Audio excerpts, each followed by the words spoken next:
we are continuing our journey through the book of Revelation, and the last time we were together, we were looking at the plagues, and I think we looked especially at the plague entitled Armageddon, the plague that is often referred to as Armageddon, plague number 6, where it talks about the great battle of Armageddon. So this takes us straight over to chapter 17.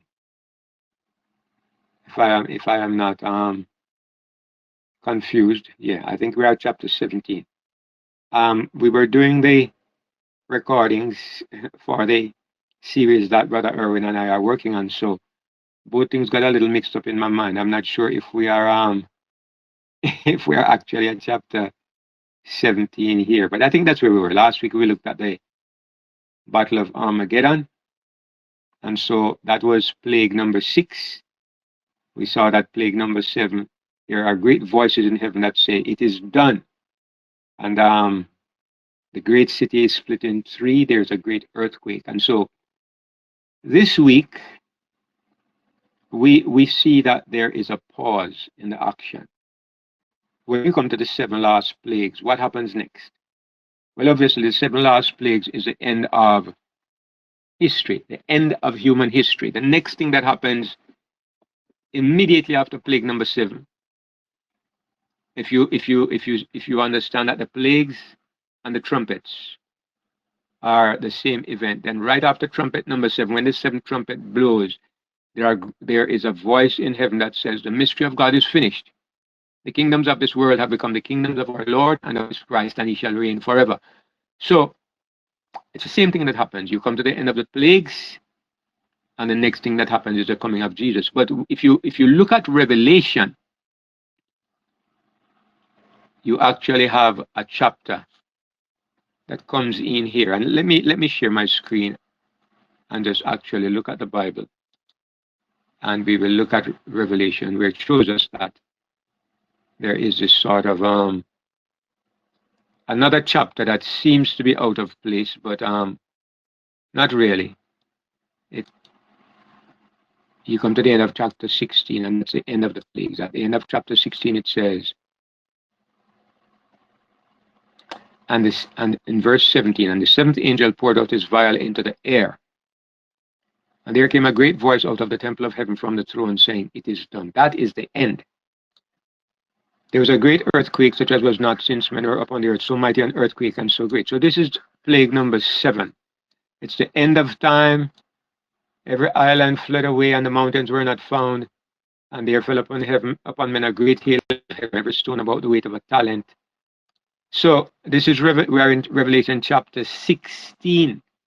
So what do we expect to see next? The next thing we are going to see is the coming of Jesus. But actually, you go to Revelation 17 and it's not the coming of Jesus. You go to Revelation 18 and it's not the coming of Jesus. You go to Revelation 19 and that's where we see Jesus coming. It says in verse 11, "I saw heaven open, and behold, a white horse. He that sat upon him was called Faithful and True." So the point I'm making is that there are 2 chapters that are inserted. God inserts 2 chapters at this point. Chapters 17 and 18 are inserted. And there's a reason for this. Chapter 16 is talking about God's judgment upon the world and upon those who receive the mark of the beast and those who have rejected God's call of mercy. It's showing you the consequences of the choices they have made, what will happen. But in chapter 17, God stops the action and God says, hold on. We just look at the 7 plagues, which is judgment upon the world. But let me just take the time to show you specifically the judgment of the great prostitute. So you have seen in the 7 plagues, God's judgment upon the world in general. But then now God takes the time and he zeroes in, he turns a microscope upon Babylon in particular, because I think I said this last week, Babylon plays such an important part in what happens on the earth in these last days that she receives special attention. There are three entities actually, and we could say four. There are actually about four entities that are major players. One of them, of course, is the dragon, but he's like in the background. Okay, he's the one behind everything. But in human circles, there are three of them. One of them is a beast. One of them is a false prophet, and of course, there's the woman Babylon. These are the three great entities that are involved in the battle against God, especially in the last days. So we know the beast and the false prophet are political powers. So in the secular world, you have these two political powers who have conspired together to make war against the cause of God and against the people of God. But then you also have a third entity, which is Babylon, which is Babylon is especially offensive to God because Babylon was an entity that once professed, well, it once belonged to God, you might say. It once professed to be God's, in God's favor, to be God's baby, as it were, to be God's bride, be the bride of Christ. Babylon was once in that place. And so her position is especially offensive because she has turned around and she has assaulted the people of God. She has perverted God's ways and she has helped to corrupt the entire world. So she deserves special mention. And that is what God does here. He gives her special mention. If you look at Isaiah chapter 1, Isaiah chapter 1, you see where God highlights, you see how God feels about entities like Babylon. Isaiah chapter 1, let me see, verse 21. Look at verse 21. God is speaking about the Jews in the entire chapter. Here's what he says, beginning in verse 1. The vision of Isaiah, the son of Amos, which he saw concerning Judah and Jerusalem in the days of Uzziah, Jotham, Ahaz, and Hezekiah, the kings of Judah. And he goes on to say, sinful nation, a people laden with iniquity, a seed of evildoers, children that are corrupters. They have forsaken the Lord. They have provoked the Holy One of Israel unto anger. They are gone ahead backwards. And he goes on to talk about the condition. And he even labels them as Sodom and Gomorrah. He says in verse 10, hear the word of the Lord, you rulers of Sodom. Give ear unto the law of our God, you people of Gomorrah. And he's very scathing in his rebuke right through.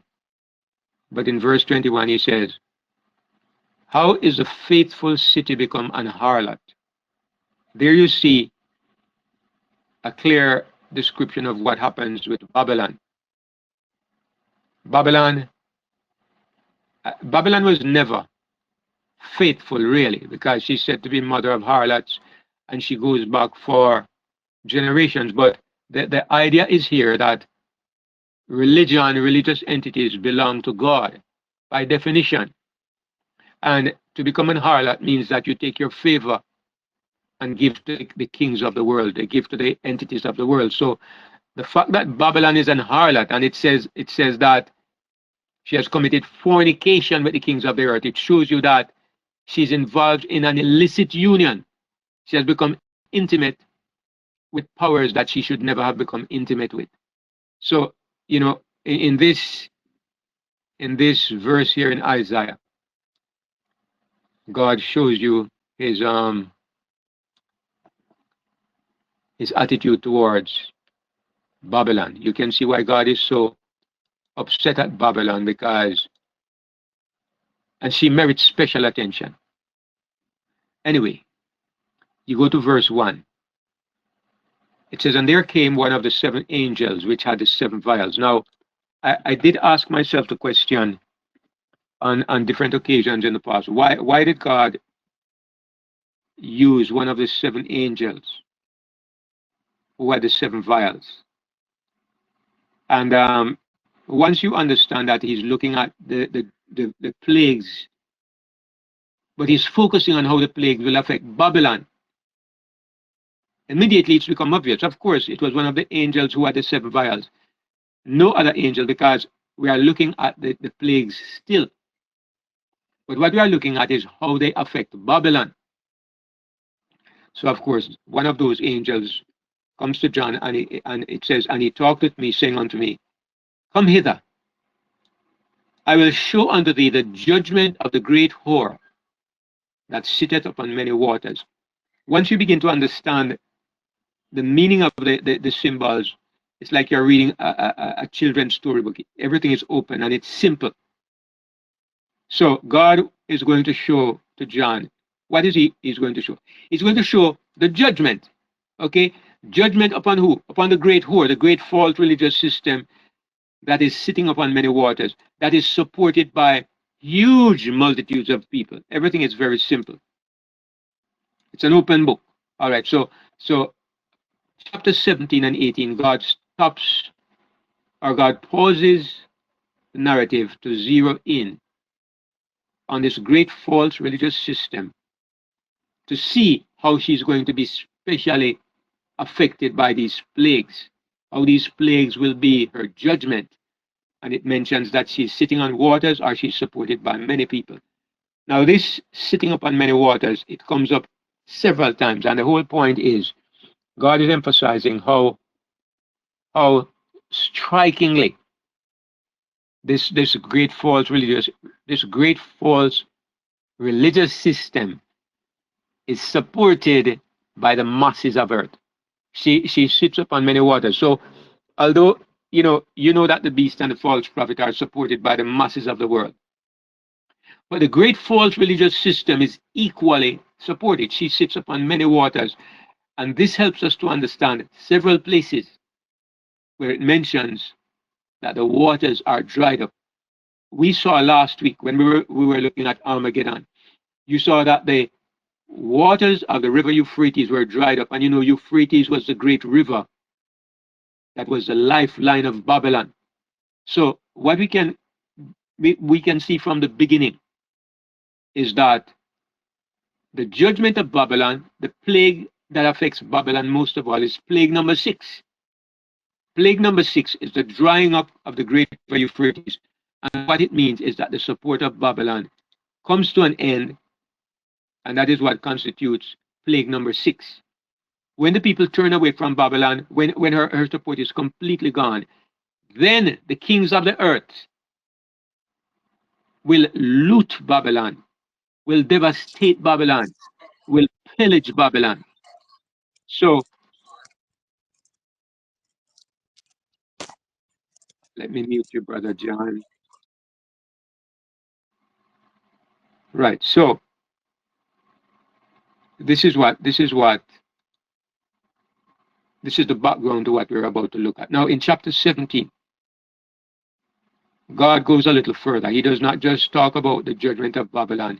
He starts by giving you information about Babylon and her main lover, which is the beast. So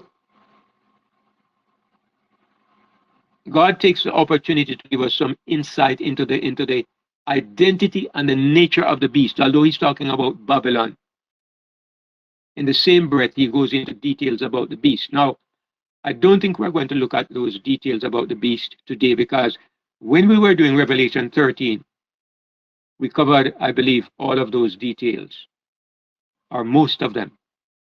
What we are going to focus on is Babylon specifically, because we want to zero in and see, because this is the target of these chapters. That is what God is saying. So it says in verse 2, with whom the kings of the earth have committed fornication, and the inhabitants of the earth have been made drunk with the wine of her fornication. So it's very clear that Babylon is not of the same nature as the kings of the earth, or of the earthly kingdoms. When it says the kings of the earth, is it talking about individual kings, or is it talking about kingdoms? I think it means probably both, but the point is that the earthly kingdoms are described as being male. They are described as being male entities. And Babylon is described as being a female entity. This shows you that Babylon and the kings of the earth are not the same kind of thing. This is another reason why we say Babylon is a religious institution. Kings, male and female, they have a relationship of lovers, spouses, or they commit fornication. There are two different kinds of entities, but they come together in some kind of union. I'm saying this because I've seen where people say that Babylon is a literal city, a literal town, a literal city made of, you know, um, buildings and streets and governmental structure. And just looking at it here, you can see that Babylon and the kings of the earth are two different kinds of entities altogether. They come together and they don't belong together. And so God describes the relationship as fornication. Now he says that there is something that happens because of this fornication. Look at what it says. The people of the earth have been made drunk with the wine of her fornication. What does this mean? Well, people get drunk because they drink strong drink. Now there's a wine, and this wine is produced in a certain way. Everything is giving us a picture, right? The wine is produced in a certain way. What is that way? Well, when the woman comes together and she fornicates with the kings of the earth, if you want to be very graphic, you can think about something literally happening. When she fornicates with the kings of the earth, a wine is produced. That is what it seems to me the Bible is saying. The Bible sometimes is very graphic about things, and it's not as delicate and politically correct like sometimes we are. The Bible is straight. But it says that when she commits fornication with the kings of the earth, a wine is produced. And the people of the earth drink this wine, and when they drink it, they become drunk. In everything, God is conveying a message. And the message that I see here is that God is saying that the people of the earth become disoriented and unbalanced and incapable of managing themselves. Because when a person is drunk, what's the difference between a drunk person and a sober person? A drunk person is incapable of making good judgments. Okay, that's why they say don't drink and drive. That's why when somebody is drunk, you stand at your window and watch him walking down the street, and you're suffering, but you're dying with laughter because he travels 5 miles instead of half mile, because he's meandering all over the street. He's falling down, getting up, he's stumbling about. He does not know up from down or left from right. That's the condition of a drunk person. Now, God says that the people of earth have been made drunk.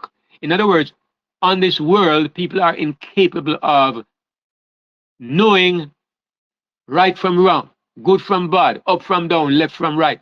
They are incapable. Why? What's the real reason? Why have people become um,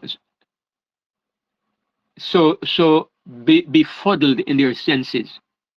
It's because of the wine that Babylon has been giving to them. In other words, Babylon, the great false religious system, have been feeding them with a brand of religion which is a lie and which only serves to make them lose their ability to behave rationally.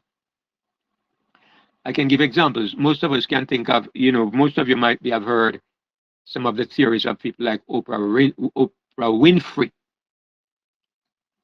who for some strange reason likes to talk about her version of what it means to be saved or to be pleasing to God. Some strange self-generated ideas that come because she wants to maintain her popularity. It has nothing to do with what is true. It's not only in places like the Catholic Church and the denominations, but in the world in general, you have all these different brands, different ideas. It has to do with people like twisting and perverting the Bible to accommodate the LGBT movement. The perversions of Babylon, they have developed because of the reason for it. This is the point the Bible is making. The reason for it is because Babylon has sought to be pleasing to the world. Babylon wants to have the world's favor. This is probably one of the key characteristics of Babylon. It wants to have the favor of the world. And so Babylon bends over, bends over backwards, adjusts her ideas or adjusts what the truth to make it accommodating to the kings of the world. This is what constitutes the wine of Babylon. And so people who partake of this kind of thinking, they are drunk, they don't know how to walk intelligently. We can say in this room that we understand how to navigate our way through the world. Okay, we understand when the world is making demands on us. To some extent, we understand how to respond. Why? Because we have abhorred and rejected the teachings of the Babylonian system. So we have a better idea of what God wants because we are sticking strictly to the word of God. And the time will come when, because of this straight-laced, uncompromising attitude, we will become public enemies. Babylon and those who embrace Babylon will never have that problem because they are drunk with the wine of Babylon. So this is what I understand these verses are saying. In these brief statements, there is a wealth of information. There's a world of ideas that we need to really understand. It says, so he carried me away in verse 3. So he carried me away in the spirit into the wilderness. And I saw a woman sit upon a scarlet-colored beast, full of names of blasphemy, having 7 heads and 10 horns. So we are getting some details about the beast, but it's the woman we want to focus on. Now, notice it says that it is the beast. I want to highlight this. It is the beast that is full of names of blasphemy, not the woman. All right?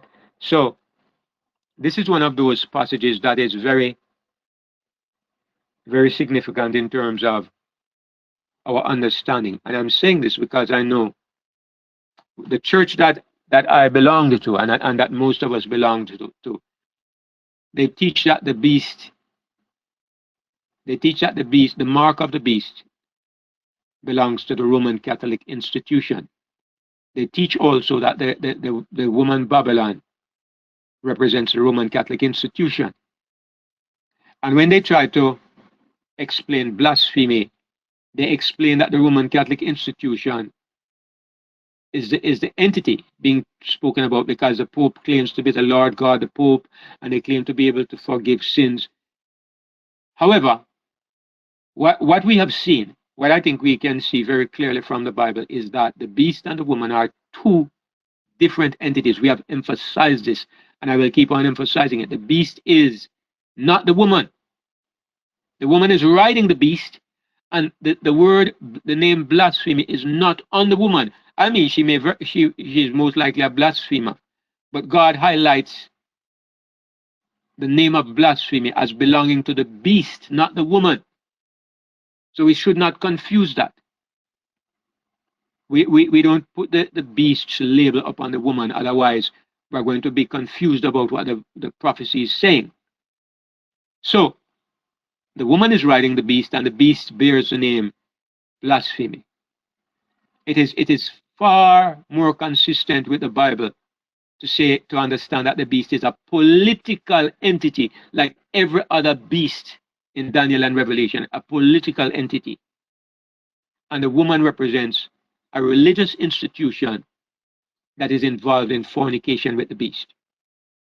You can understand that if you were to follow that idea, to say that the beast is the papacy, the Roman Catholic institution, and the woman is the Roman Catholic Church. you would have to conclude that the Roman Catholic Church is committing fornication with herself. That's what you'd have to conclude, because you'd have to say both the beast and the woman represents the Catholic institution. So they would be the institution would be committing fornication with itself, which doesn't make sense. So it's very clear to me that there is a misunderstanding, a misrepresentation, a false idea with that interpretation. We are looking at two different and distinct entities that have no right in God's eyes to be mingling together. One is political, the other is religious. So it goes on to describe the woman, and it says, and the woman was arrayed in purple and scarlet color, and decked with gold and precious stones and pearls, having a golden cup in her hand, full of abominations and the filthiness of her fornication. Now, as I said, everything is intended to convey an idea. So God says the woman is dressed in purple and scarlet, and I think he is pointing to the fact that the woman is behaving like royalty. She's treated like royalty. Her fornicating ways have made her very popular in the world. She's decked with gold, precious stones, and pearls. God is highlighting the kind of popularity and the fact that she has become very rich in the riches of the world.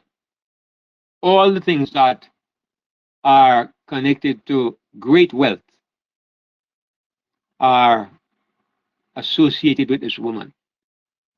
Now, I know a lot of people who have money and they dress in an ordinary way and they go about and they walk like common people. Well, not a lot, I know a few.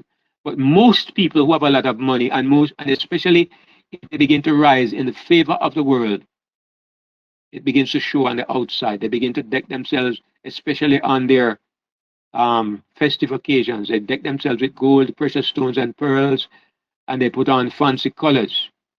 So God is really just saying that this is the condition of this woman: popular, wealthy, and abundantly favored. And it says, having a golden cup in her hand, full of abominations and the filthiness of her fornication. We looked at that already. It's just reinforced here.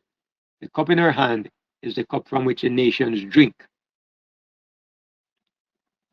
And upon her forehead was a name written, Mystery, Babylon the Great, the mother of harlots and abominations of the earth. So this is the name that is on her, not the name blasphemy, but the name is Mystery. The first word is mystery, and usually in the Bible, mystery means a secret, something that is hidden and it's not obvious. And I suppose that it's not difficult to understand how this would apply to this woman Babylon, because in actual fact, for the world, up to this point, Babylon is something good. Babylon is something favored. Babylon is something that represents what is good in the world. I mean, they call representatives from the religious institutions when they're having their great meetings and they want a word that is respected. They will call a religious leader, and primarily they call the Pope, who is the most outstanding religious leader. So the mystery that is there is the hidden reality of what she really is versus what she appears to be. This is a mystery. And so God identifies her properly by putting on her forehead the name Mystery. Babylon the Great, the mother of harlots and abominations of the earth. So why is she called the mother of harlots? I mean, somebody says, all right, I see two hands. I'll get to them in a moment. Somebody says that, well, she's called the mother of harlots because we are looking at one institution which has birthed many others. And that's one reason why they would say that this woman represents the Roman Catholic Church. But for me, this is a very superficial approach to the verse. Because all that God is saying, if she's the mother of harlots, it means that she is the source of everything. She's the source of all of that kind of thinking, that compromised way of looking at life, that compromised way of linking what belongs to God with what belongs to the world. Everything has its source in Babylon. I like in the book From Babylon to New Jerusalem by A.T. Jones, he identifies Babylon with the great religious system that began way back there in the days of the Tower of Babel. And, you know, the religion that was founded then at Babel, it has spread all over the world in different forms.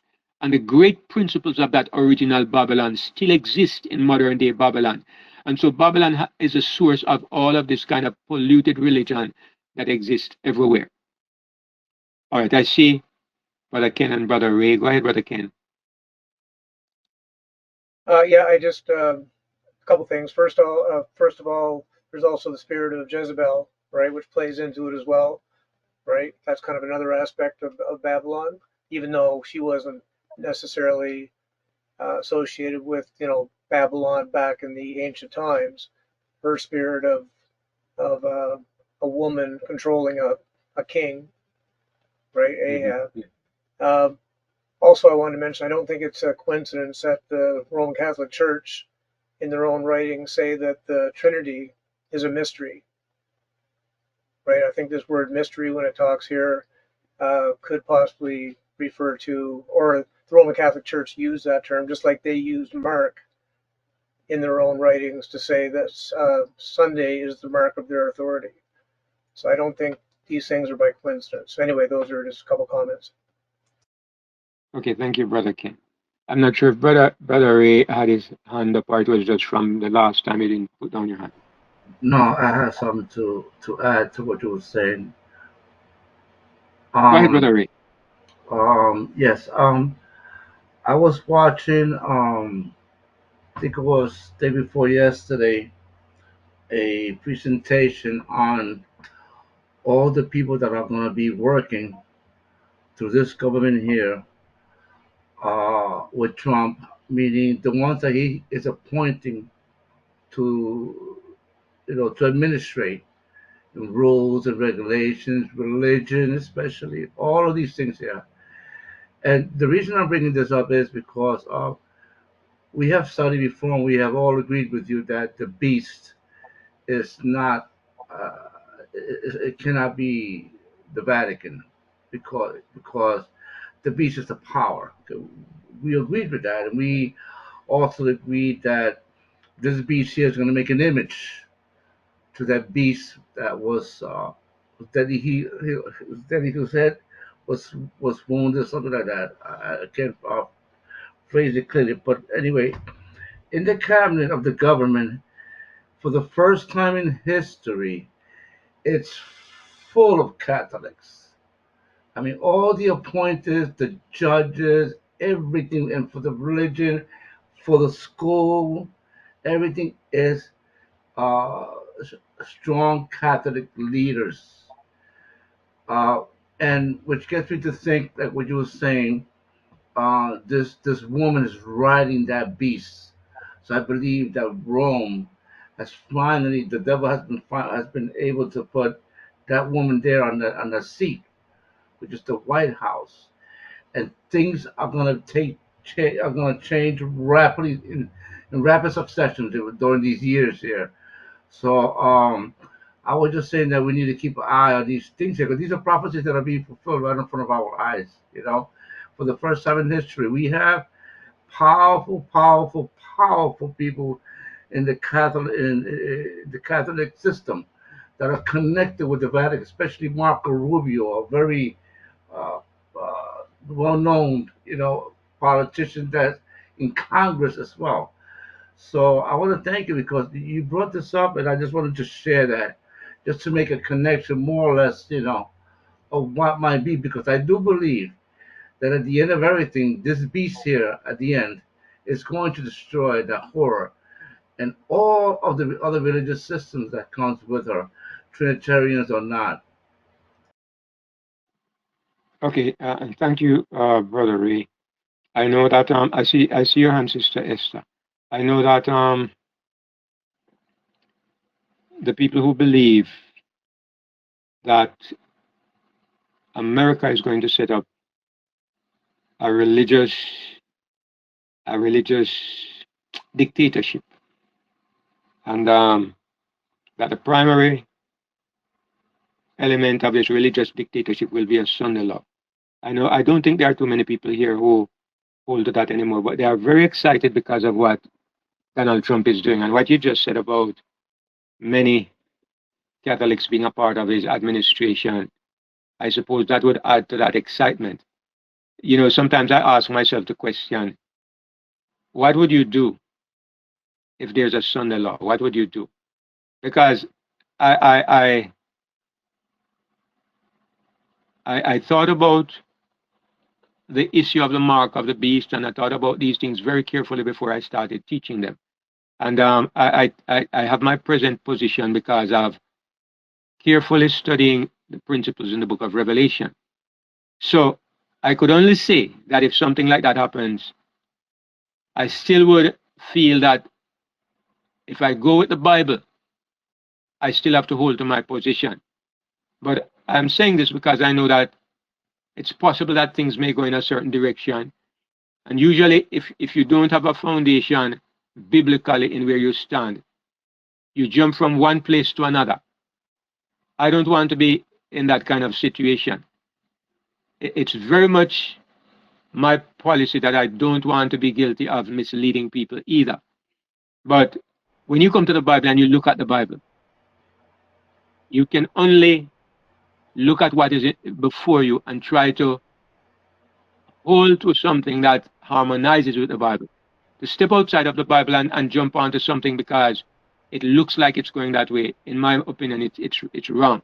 And I saw where, for example, in the recent situation, a lot of that happened among Christians. People began to believe that what was going on in the world over the past 3 4 years, you know what I mean? People began to teach and to believe the idea that this was the mark, and what they were doing was reacting to the news. They were reacting to YouTube. They were not reacting to the Bible because the biblical principles are very clear. And so, yeah, I know that the woman is riding the beast, and we can see it, as you said, in the appointments that are being made to positions of high authority in the government. But what is important is that we hold to the principles that we can see in the Word of God. And if we are correct about the principles, the activities will follow those principles. We can understand that there are some things we can say, well, that's interesting, but I'm not looking that way because I'm trying to go with what I see in the Bible. Sister Hey, Esther, you can go ahead. before sister, just one more thing. I want you to understand why I brought this up. I don't bring this up because I believe that there is a Sunday law. I bring this up because I believe there's going to be a system established that's going to be abominable. I don't believe it can be a day of worship, nothing. It's something that they are gathering together, that it's going to be law and it's going to be abominable, and we are not going to be able to buy and sell unless we subscribe to these things. And what it is, we don't know yet, but it's there. It's there with the Catholics.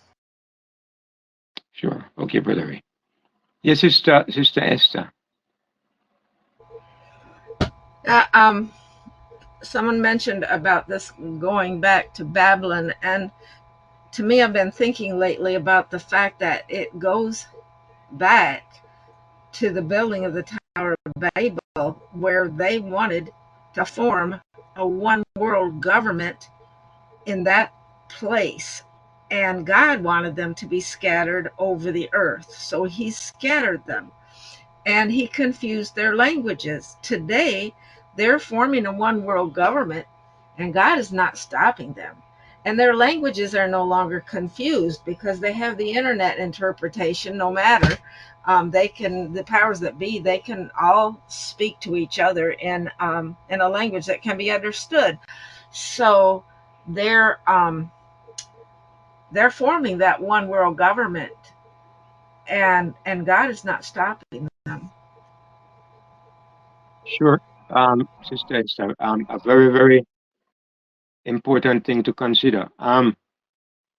I that is probably one of the most striking things that is happening right now.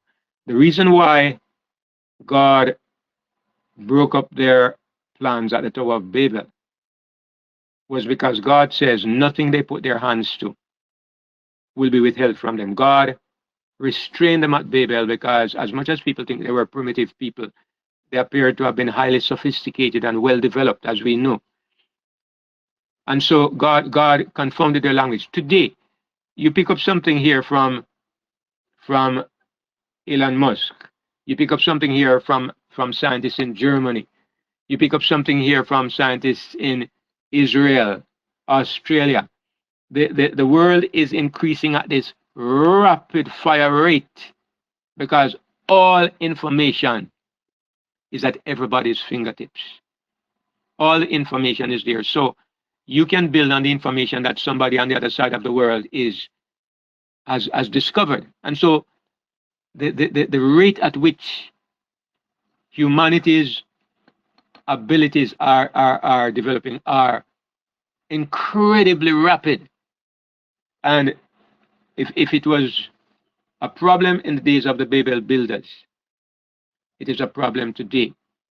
In the days of the Babel builders, God simply, for the first time in the history of the planet, He confounded their languages. It was something they didn't know.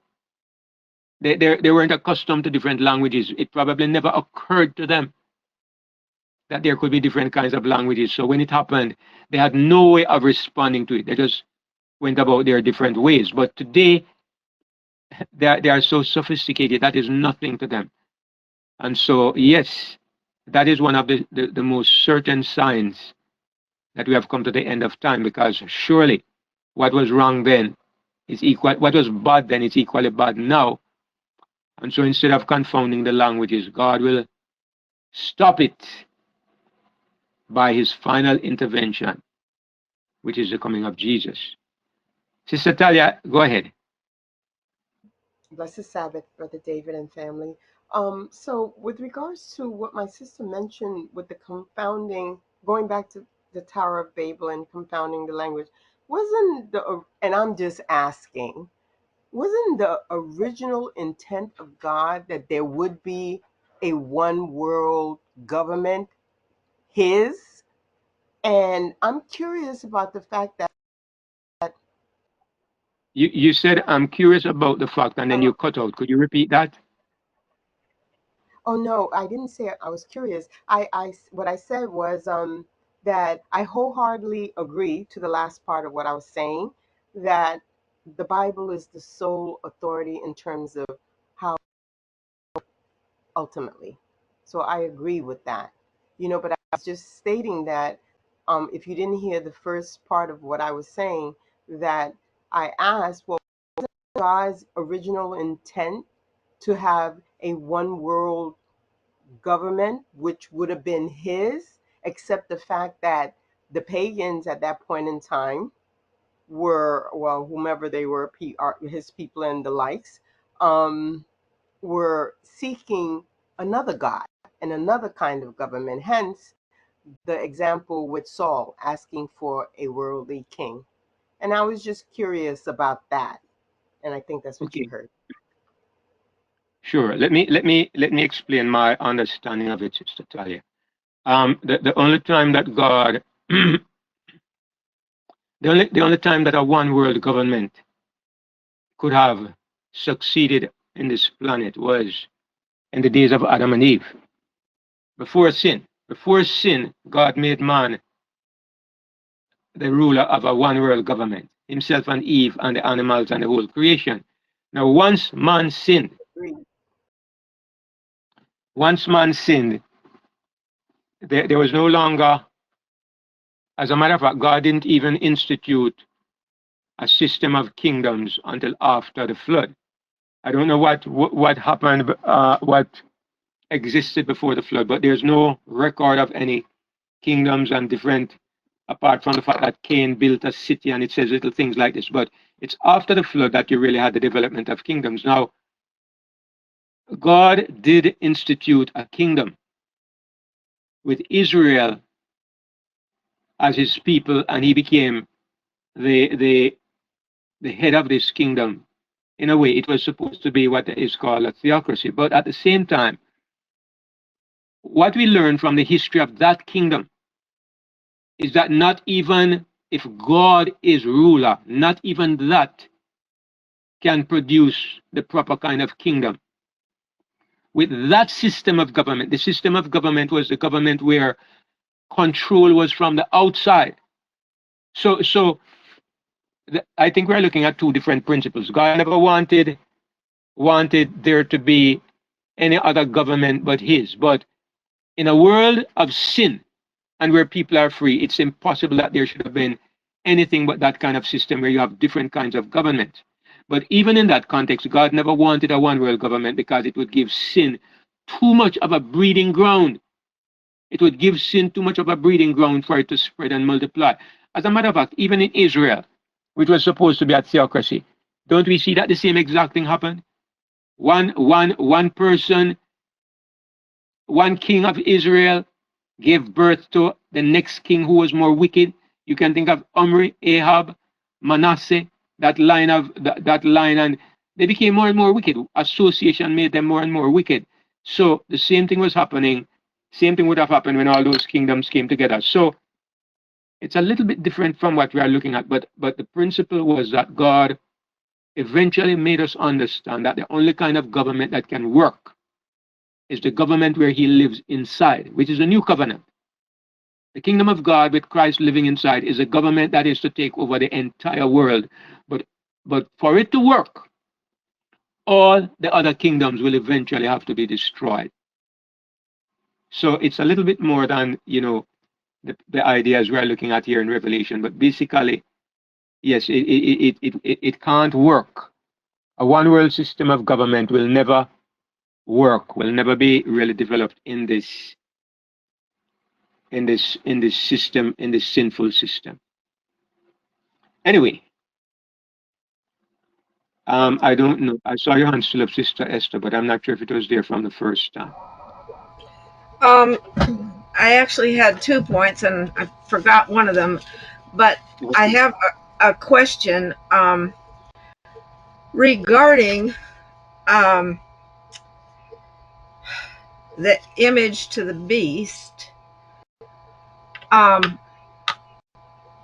When the United States is going to make an image to the beast, I'm not sure that we can deduce that it's going to be an image to the beast as we have experienced it. I'm thinking that it's probably going to be very much like the beast was much earlier, during the time of the Crusades and some of these other horrific things that happened. What do you think about that? I agree with you because the beast as it appears today is not as is pretty mild compared to what it was in the past. So when it says an image of the beast, it doesn't mean necessarily an image of the beast in its present condition. Even though I believe it's going to go back to a lot of that older kind of behavior.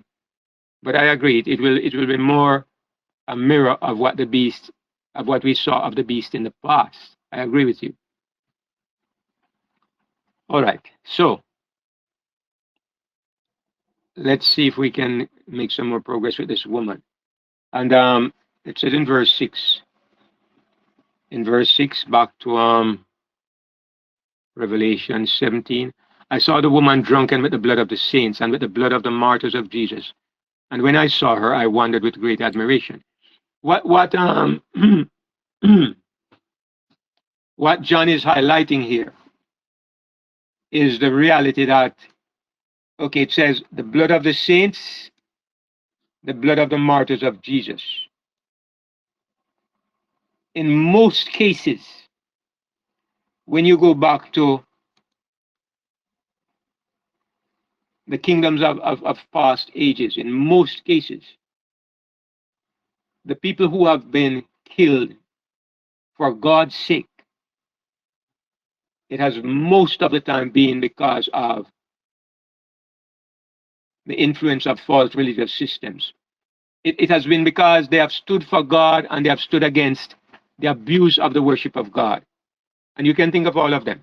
It is said that Isaiah was put in a hollow log and they cut the log in two with Isaiah inside of it. Who did it? It was the Jews who did it. The Jews did it because he was speaking in the name of God. He was speaking on behalf of God. And that is why Jesus could say, all the prophets from the blood of Abel unto the blood of Zachariah, the son of Barachias, whom they killed between the porch and the altar. Jesus was saying that all of the righteous blood on the world, Jerusalem was guilty of it. Now, that's a very telling statement. And I want to look at the statement just a little bit. Let's look at it's Matthew chapter 23. I want to just pay a little bit of attention to it for a moment. Matthew 23, because I wanted to look at these are Jesus's words, right? You know, they are full of deep meaning, but he says, who is he speaking to? He mentions Jerusalem. But then he specifically singles out the scribes and Pharisees. Who unto you, scribes and Pharisees, you hypocrites? Verse 29. And he goes on to say, verse 33, you serpents, you generation of vipers, how can you escape the damnation of hell?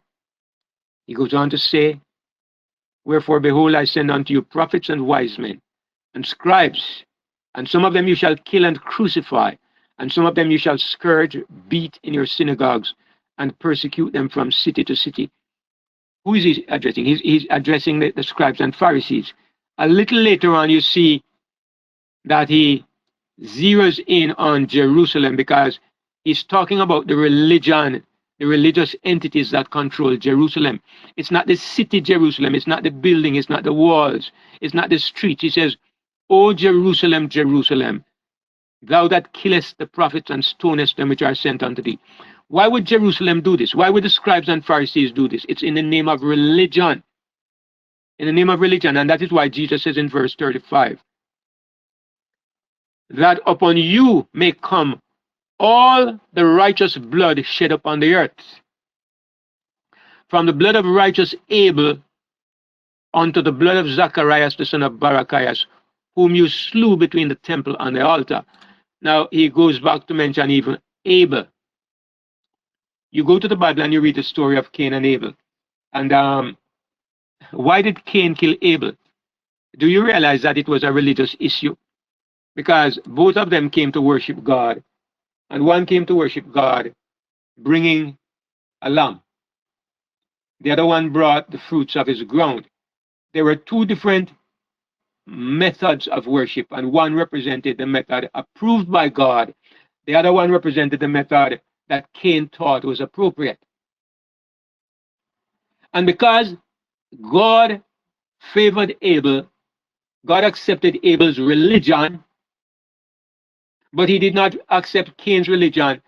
Cain killed Abel. And so in principle, it was Babylon that killed Abel. In principle, it was Babylon. Babylon never existed, but the same spirit of Babylon. And what we are looking at in the Bible, God is looking at the spirit behind something. If you have the spirit of Babylon, you are Babylon. If you have the spirit of Satan, Jesus identifies you as Satan because this is why he said to Peter, get behind me, Satan. Because in principle, Peter had the spirit of Satan. He had the attitude of Satan. He was speaking the language of Satan. He was Satan in principle. And that's what we see many times in many of these prophecies. So Babylon is guilty of the blood of all who were killed on the earth, because the Bible is speaking in generalities. But what it is saying is that the vast majority of those Christians, God's people who were ever killed, they were killed for the faith that they held. Yes, sometimes, somebody might have shot a Christian in order to rob the person. That might have happened. Sometimes, like John the Baptist, but even John the Baptist, okay, they cut off John the Baptist's head because he told Herod, it's not good for you to have your brother's wife. So Herod killed him, and because his wife induced him to kill him. But at the same time, why did he disagree with John? Because John's religious principles clashed with his principles. It was in the name of religion that John was killed. So the point I'm making is that God is showing us that in the book of Revelation, He's actually looking at spiritual principles. So the woman is drunken with the blood of the saints and with the blood of the martyrs of Jesus. And we can skip over. Let me just go to chapter 18 in the right panel, and I'll show you where it says about this woman Babylon, in verse 24, Revelation 18. And in her was found the blood of prophets and of saints. All right, naturally, but it goes on to say, and of all that were slain upon the earth. This again is another striking statement that makes us know Babylon cannot be referring to a particular location. Like I'm thinking, of those who say that Babylon is a literal city. Like they would say the city is the Vatican, or the city is France or London or New York. I mean, when you look at the specifications here, it's clear that that is very erroneous. Babylon is an entity that that her nature includes all the debts that have taken place upon the earth can be attributed to Babylon. So God is showing us that Babylon is not just one simple little entity that we might define in a legalistic way. It's the principles behind Babylon. So when Jesus set up Jerusalem, the blood of all that was slain upon the earth will come upon you. He's saying the same thing to Babylon, which means that Babylon and Jerusalem are a part of the same entity. Babylon and Jerusalem are a part of the same entity. Um, I think of the argument that Adventists have. They say the Adventist church cannot be Babylon because Ellen White said the church will never be Babylon.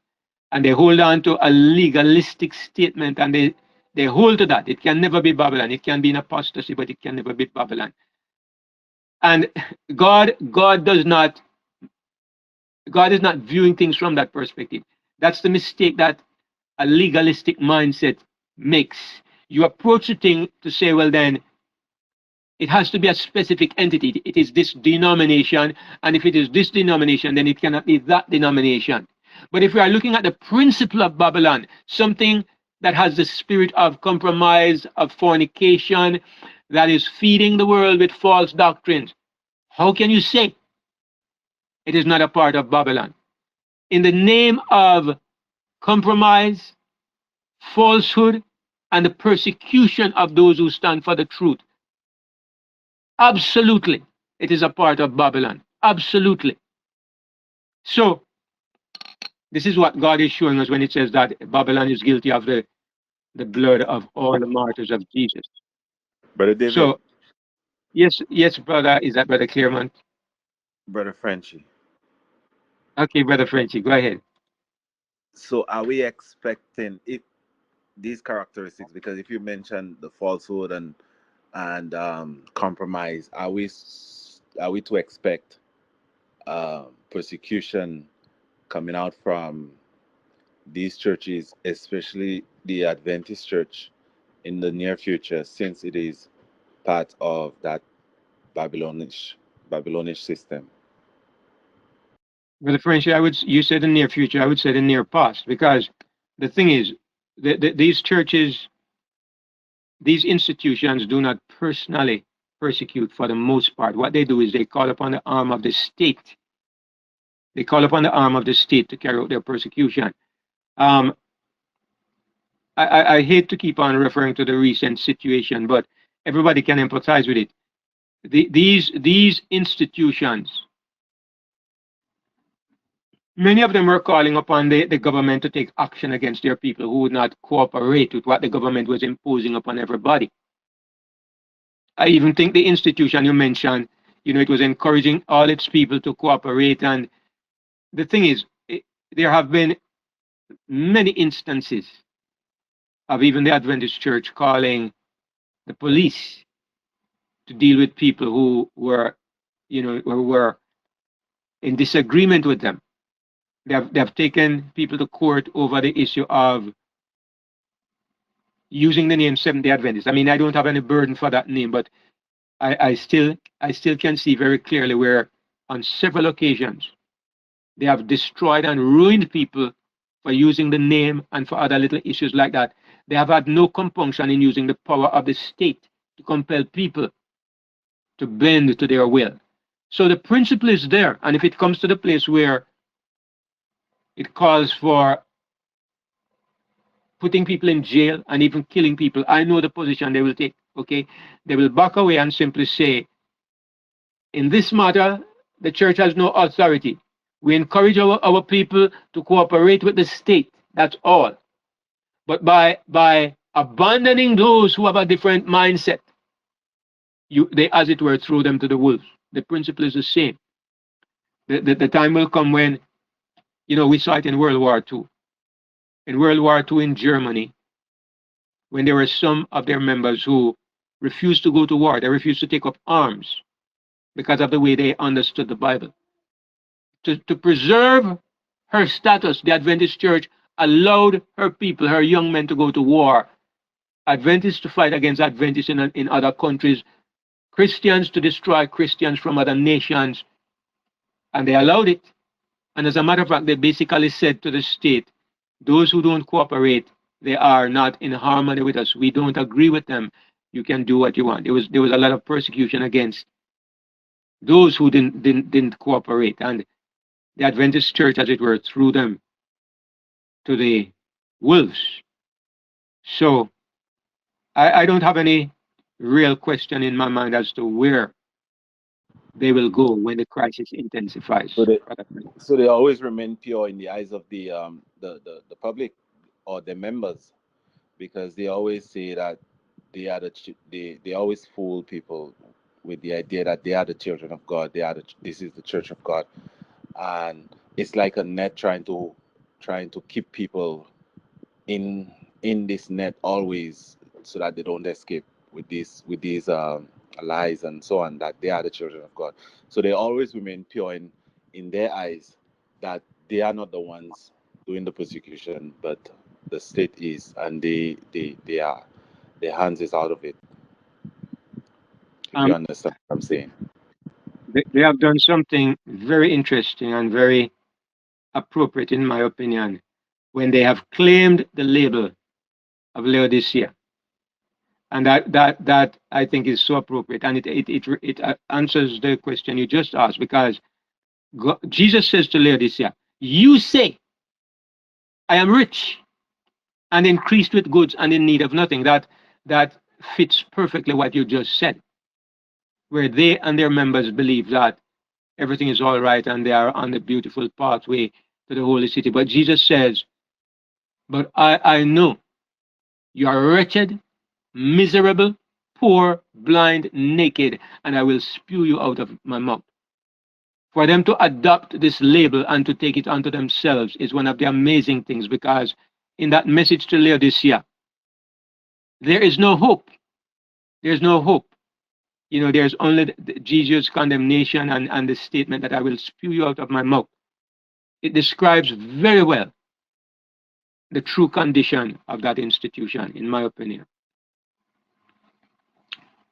All right, so I absolutely realize that we are not going to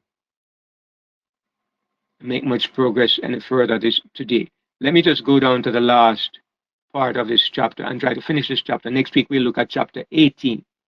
So in this the middle part of the chapter, as I said, God takes the time to give us some details about the beast, but we are focused on the woman. So it says in verse 15, it goes back to the woman, and he said unto me, the waters which you saw, where the whore is sitting, are peoples, multitudes, nations, and tongues. So God tells us, God is reinforcing here the idea that this woman, whatever we understand her to be, is supported by the myriads of the world, millions. She has a great support. But it says in verse 16, and the 10 horns which thou sawest upon the beast, these shall hate the whore, and shall make her desolate and naked, and shall eat her flesh, and burn her with fire. Now I'll come back to that verse, but it says, for God has put in their hearts to fulfill his will. What is God's will? God's will is that the woman should be judged. So when God says, let me show you the judgment of the whore, he's showing you what the 10 horns will do to the woman. So the devastation of the 10 horns is the plague that comes upon the woman. You go to Revelation 18 and you see how she's burned and all the kings stand afar off, throwing dust in the air and so forth. What we are looking at is the destruction that is wrought upon Babylon by the 10 horns. So these 10 horns will hate the whore. And I would ask this question, not for you to answer, but for you to consider. What is it that makes the whore so completely abhorrent to the 10 horns? I mean, the woman has been riding the beast for millennia, thousands of years. And now at the end of time, finally, her paramours, her lovers, turn upon her and destroy her. Why? There is a reason that I have in my mind that I would suggest to you, and I think it is because at the end of time, the beast becomes an entity like it has never been before. At the end of time, for the first time, the beast reappears in public, and what is he? He is a beast from the bottomless pit. There is something about the nature of the beast at the end of time that has never been there before in all the ages that the beast has existed. And that difference is that the beast comes from the bottomless pit. And what I understand this to mean is that the beast becomes a totally godless entity. I think atheistic. I didn't say that the beast is atheism. I believe it is going to be an entity that is completely focused on godlessness. I believe the God of this beast will be science. They will have nothing to do with God. You see the world pushing hard in that direction. The mark of the beast will be something that has to do with something secular, something that somebody who is into atheism could embrace easily, but a Christian cannot. And because of this, they will regard Christianity as the great enemy. They regard religion as a great obstacle in the way of their ambitions, in the way of the mark. And that is why they will turn around and destroy even their old-time girlfriend, the beast, not the beast, Babylon. They'll turn around and destroy Babylon because finally at the end, they want a world that is totally secular. They don't want the limitations of religion upon them. And so they destroy Babylon as they also try to destroy the people of God. These 10 horns, the Bible Quick says, God question. said, Quick will question. you Is say this that again? under the? Sorry, brother David. Is this under the seventh head or under the 10 horns? This what you mentioned.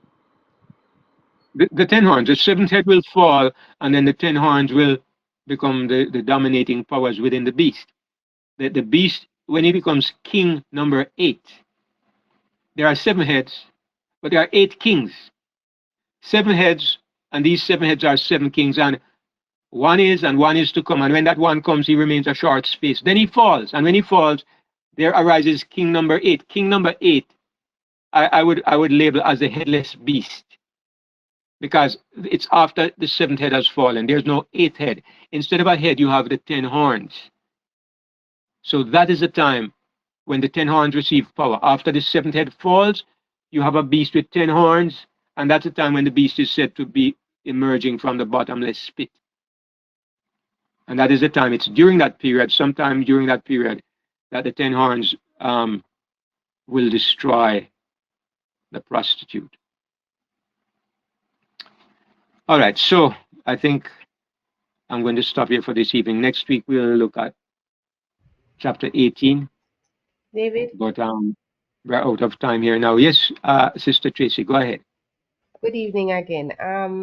With what you just said, I'm just thinking that even with what is happening in the United States, where I'm not political, but persons are very much saying, on who I know, that one of the reasons why they are happy with the person that was elected as president is that America is going back to its roots in being a church kind of state.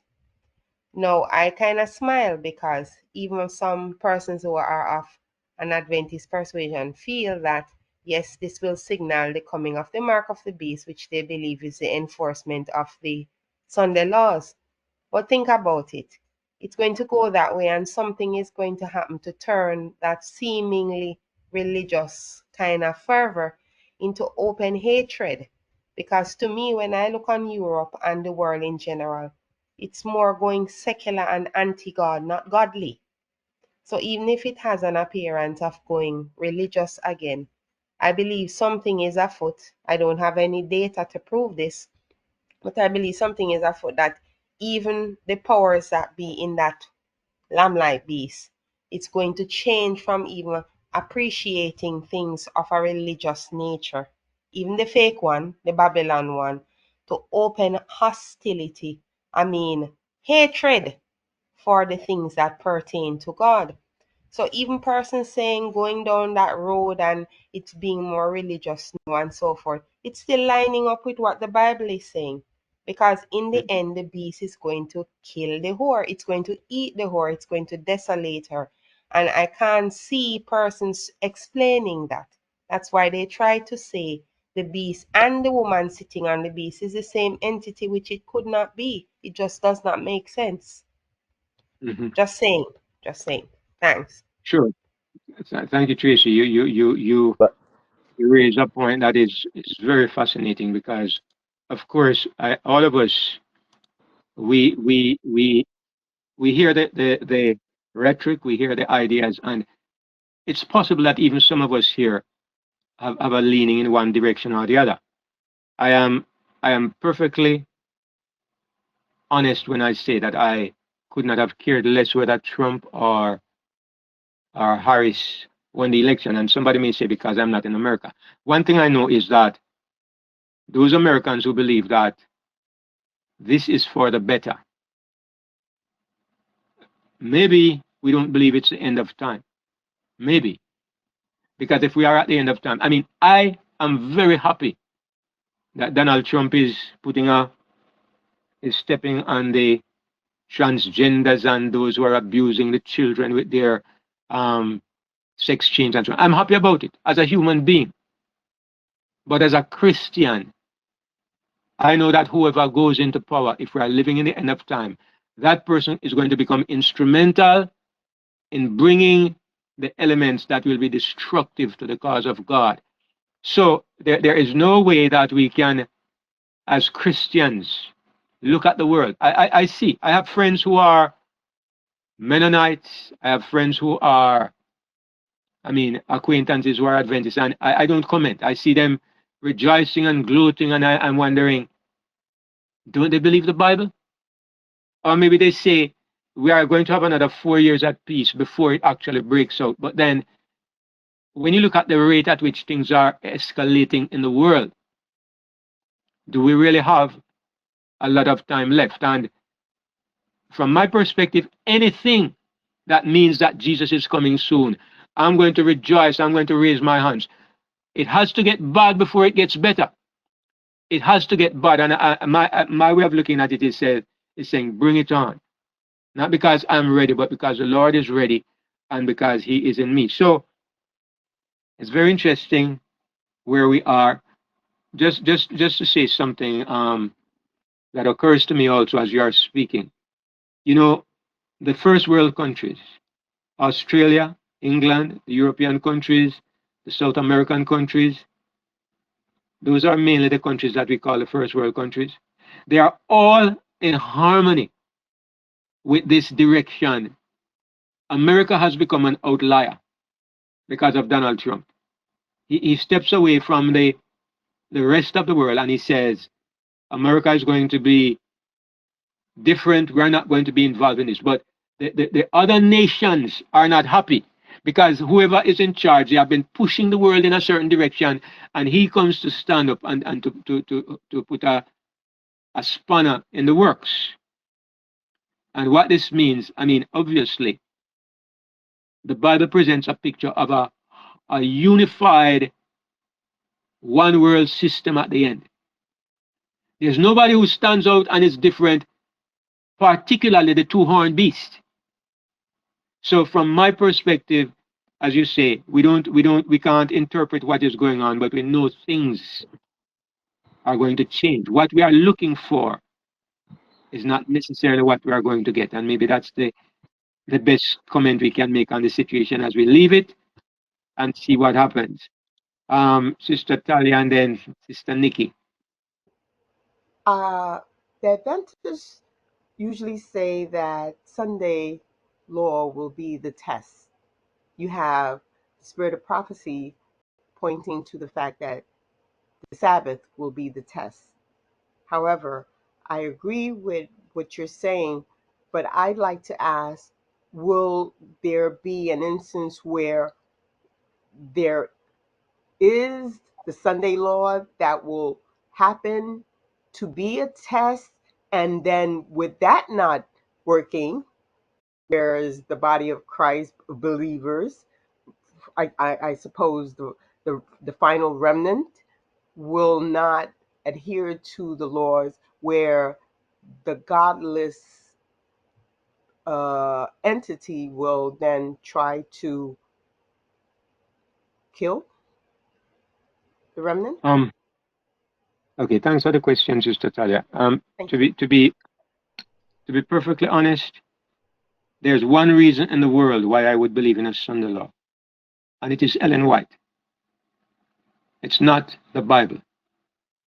I embraced the idea of a Sunday law for many years, and the reason was because of Ellen White. I was an avid follower of Ellen White, and so I could manipulate what the Bible says to find some kind of rationale for a Sunday law. When I started to say, okay, I'm going to just go with the Bible, there were so many obstacles that came up in the way that I wondered, how did I believe this before? So Sunday laws have been around since the 3rd century, the 4th century. They have been around. Constantine made Sunday laws, and right now there are Sunday laws in Jamaica and in other parts of the world. Right, for example, I think in Jamaica it's illegal to sell kerosene oil on a Sunday. It's illegal to sell a needle, and little laws like this that are not really enforced, but they exist. And there are some of them that might be okay, that might be enforced. And I think that is true in many places, including some parts of America. So people talk about a national Sunday law. That's what they are looking at because they know that there have always been Sunday laws.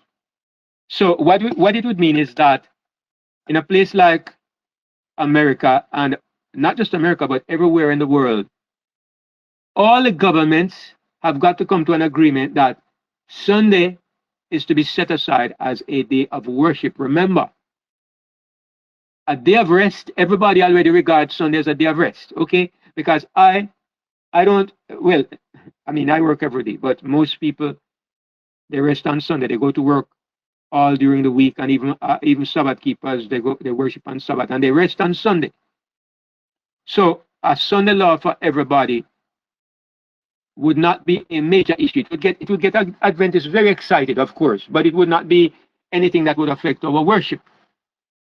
The only way it becomes an issue is if they make a Sabbath an anti-Sabbath law. If they make an anti-Sabbath law, then now it would become an issue. All right. And if anybody can envision the whole world beginning to attack people because you worship on Sabbath, there is nothing in the Bible or in the direction that the world is going to make us believe that such a thing will happen. There are indicators of something else. So I'm not going to be so dogmatic as to say there could never ever possibly be a Sunday law, but my position is that if there's a Sunday law, for me, it's not going to be an issue. And I know that maybe that is a problem with many people, but for me, it's not going to be an issue. Because look here, if there's a Sunday law and it's to be an issue, you know what it means? You have got to go out there and preach the law. Because the only reason why a person might be obligated to keep the Sabbath, I'm looking at the Sabbath as an obligation. If it becomes an issue, it has to be an obligation. That means you are doing it because it is demanded of you, so that if you don't do it, God you will be assigned the mark of the beast. The whole issue about Sabbath worship has to go to the entire planet for it to become a test for the whole world. It has to go to everybody in the world. And it has to go from a legal perspective. The law says so. Now, I observe the Sabbath, but I'm not observing the Sabbath because of the law, because I don't believe God's people are under the law. I'm observing the Sabbath because of the gift that God gave us in Genesis. I know I said a mouthful and maybe I cause more questions, but I can't explain it without telling my perspective. So that's what I try to do. But I see Sister Nikki and Sister Esther have some points they want to make. So go ahead, Nikki. Hi, it's Wayne. Okay, yeah. I Go have ahead, Wayne. I have a question, but before I ask the question, in light of the what the sister just asked you about, and you said that you know the son-in-law about from Ellen White strictly, would not some, and I agree to every point you have been saying. So let me just get it out of the way. Um, what would not some Adventists say? It is in the Bible. They would say when it comes to the turning their face to the sun in Ezekiel, I think it's recorded about Tammuz and something like in that way they generate that idea from. But I have a question though. I have another a different question. So maybe I just put the Sure. both questions forward and then you can address. So my other Yeah. question is now is when you talked about the beast losing its relationship with the woman and now becomes a different entity out of the bottomless pit. When Christ said that he has to shorten the days, is a shorten of the days then apply to when the beast becomes out of the bottomless pit, meaning that when it comes out of the bottomless pit, it's gonna be so vicious, it's gonna be so without mercy. That Christ has to shorten the days, whether literally shorten the days or shorten the days as in if he was gonna take 10 days to come, he's gonna take 5 instead. Is that verse applied to that aspect of Revelation, or the verse shorten the days applied somewhere else? That's my main question. Okay, it's a question that I don't really have an answer for because I am open to the idea that it applies at that point. I'm open to that idea. But I don't know to say yes or no because I've never looked at it closely from that perspective. And that's the best I could say, Wayne. Um the other question, man. But I Tammuz, Ezekiel. Mhm. Oh yes, right. So yeah, in Ezekiel, you know, God was referring to something the Jews were doing. They were worshiping the sun. It was very literal. They turned their faces to the sun and they worshiped the sun. I don't know if we can say that it was on a Sunday or it was every day of the week. It might have been associated with Sunday, but the Bible never mentions that it was associated with a certain day. So I look at it more as God was highlighting the fact that they had become idol worshippers, whether it was Tammuz or Dagon or Milcom or Chemosh or any of these other false gods, Baal, they were idolaters. And I think that's the main point that is being made there in Ezekiel. So it might suit a Sabbath keeper to suggest that they probably were worshiping on a Sunday, but there's no biblical evidence for that. That's kind of like speculation. That's what I would say, Brother Wayne. And even if they were, it still was something that happened in the distant past. There's no connection with Revelation. You can use it as an illustration, but you can't say there's a connection. Is it Sister Esther? Did I say? Yes. Um, when you made the statement that um, they would have to, what was it? They would have to say that you can't worship on a certain day or whatever. It made me think about the story of Daniel and the lion's den and the story of the three Hebrews in the fiery furnace. I mean, Daniel, they did make a law that you can't worship anybody but who we say. And those stories don't they have some kind of implications for us in the last days? They do, Sister Esther. And the whole issue is worship, unquestionably. And we see that clearly in Revelation where it says they worship the beast and they worship the dragon. So it depends on how we view worship, because in the days of Daniel, worship meant opening your window and visibly praying. It's clear that in the book of Revelation, God is not viewing worship in the same way, because it says they worship the dragon. God is seeing our worship as related to where our allegiance is. Where is our loyalty? So it's not a question of where do you go to church? What day do you worship? It's not those are not the issues involved here. The issues involved are who is the supreme authority in your life. Now, I agree that demonstration of who is the supreme authority, it could be demonstrated in the day you worship. It could be demonstrated in the Trinity versus the one God. It could be demonstrated in different ways. I believe that the Bible focuses on demonstrating that in some kind of behavior, and that behavior doesn't have to do with the day that you worship. Because if we are looking at the day that you worship as the behavior that identifies who you worship, I mean, there are so many reasons why that doesn't make sense. For example, you could say, well, then all the Jews are okay, and all the shepherds, rods, and all. You could put a lot of people under that label. It has to be something that takes in more than just one denomination or a small group of people. You know, there are so many people in the world for whom the day of worship is a non-entity. So it means that they will never be tested. And yet the mark of the beast is coming to test every man that lives on the planet. That is what God specifically says. It is the hour of temptation that will try those who dwell on the earth. So it has to be an issue that has universal significance and not just locked away in a certain few denominations. So anyway, I think go ahead, Esther. I was just going to say thank you. I appreciate that. All right. And thank you for the question, and thank you everyone else who put in your questions. I think that brings us to the end for today. I would just like to pray to close off the meeting, and then, of course, if you want to talk afterwards, no problem. But let's pray.